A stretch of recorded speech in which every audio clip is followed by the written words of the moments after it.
আমরা 2013 এবং 2024 নিয়ে আজকে আলোচনা করছি।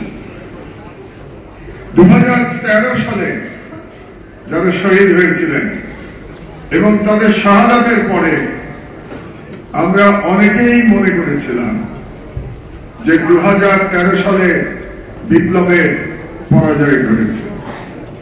এটাই আমাদের অনেকের মধ্যে ধারণা ছিল যে 2013 সালে শাপলা চত্বরের হত্যাকাণ্ডের পরে সেই বিপ্লবের পরাজয় ঘটেছে।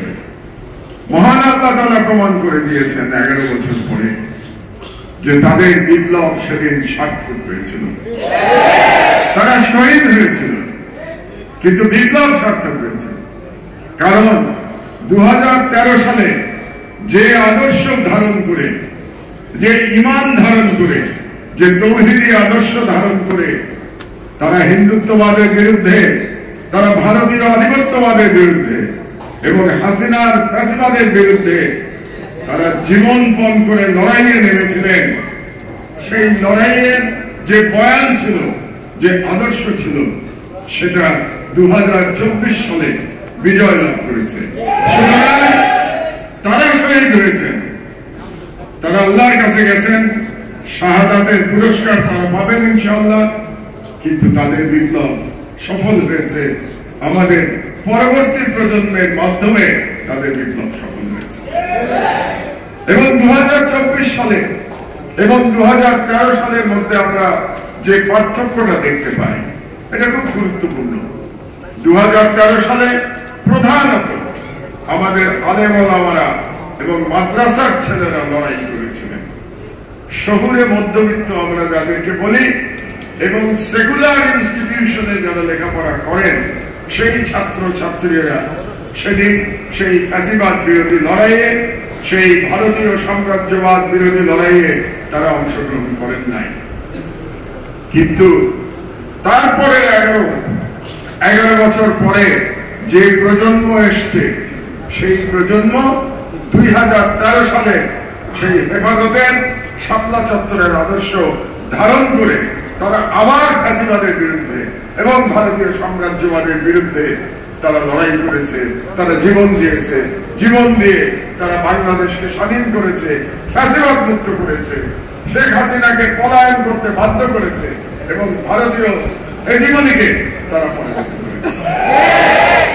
পার্থক্যটা হচ্ছে 2024-এর বিপ্লবে আমরা দেখতে পেয়েছি দেশপ্রেমের সাথে ধর্মের প্রতি প্রেম এবং ইসলামের প্রতি প্রেম এবং আল্লাহর প্রতি আনুগত্য তারা মিশে গিয়েছিল। এই দুই আদর্শ মিশে গিয়েছিল। এই কারণেই এবার আমরা বিজয় লাভ করেছি। যে মুহূর্তে আপনার দেশপ্রেমের সাথে ঈমান একসাথে একাকার হয়ে যাবে, তারপরে পৃথিবীর কোন শক্তি নাই সেই মিলিত শক্তিকে পরাজিত করতে পারে। এটা 2000 এটা প্রমাণিত হয়েছে। এবং 2024 সালের যদি আপনারা 4 আগস্ট এবং 5 আগস্টের দিকে তাকান, তাহলে কি একটি অসাধারণ লড়াই আমরা দেখতে পাই।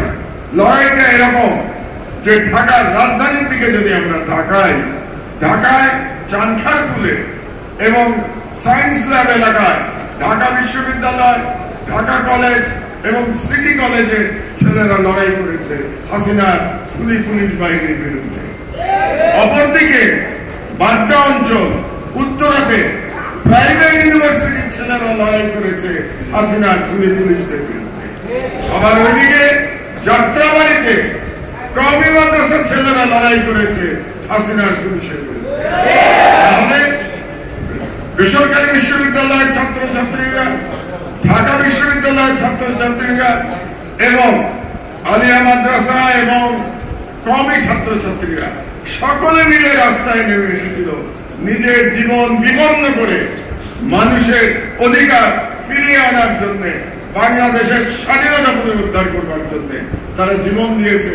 জীবন দিয়ে আমাদেরকে নতুন বাংলাদেশ তারা উপহার দিয়ে গেছে। কাজে এই পার্থক্য বোঝাটা আমাদের জরুরি। যে আদর্শে 2024 সালের লড়াই হয়েছে, এই লড়াইটাকে ধারণ করা জরুরি।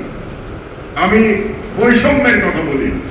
বাংলাদেশের ইতিহাসে বিশেষত বাংলাদেশের মিডিয়া এবং সাংস্কৃতিক জগতে সব থেকে বেশি বৈষম্যের শিকার হয়েছে এদেশের আলেম সমাজ। বৈষম্যের শিকার হয়েছে। আমরা যদি আমাদের ন্যাশনাল মিডিয়ার দিকে তাকাই তাহলে আমরা দেখতে পাবো আলেমদের দুঃখ কষ্ট, আলেমদের যে লড়াই, আলেমদের যে অবদান, সেটা বাংলাদেশের কোন মিডিয়াতে আজ পর্যন্ত প্রকাশ করা হয় নাই। আপনারা গত 20 দিন ধরে আমার দেশ পড়ছেন, আপনারা 20 দিন ধরে নিশ্চয়ই লক্ষ্য করেছেন প্রতিদিন একজন আলেমের উপরে জুলুমের কাহিনী আমার দেশ পত্রিকায় প্রকাশিত হচ্ছে। আজকে আমার ছোট ভাই সার্জিস যার কথা বলে গেল রহমানি, তার কাহিনীও আজকে আমার দেশ পত্রিকায় প্রকাশিত হয়েছে। তার মানে বাংলাদেশের যে আলেম, তাদেরকে আমার দেশ গত 20 দিনের মধ্যে তাদেরকে মেইন স্ট্রিম মিডিয়ার মধ্যে তুলে এনেছে এবং আমরা চেষ্টা করেছি আলেমদের বিরুদ্ধে যে বৈষম্য হয়েছে আজকের পরিবর্তিত বাংলাদেশে সেই বৈষম্যের অবসান ঘটানোর জন্য। আমার দেশের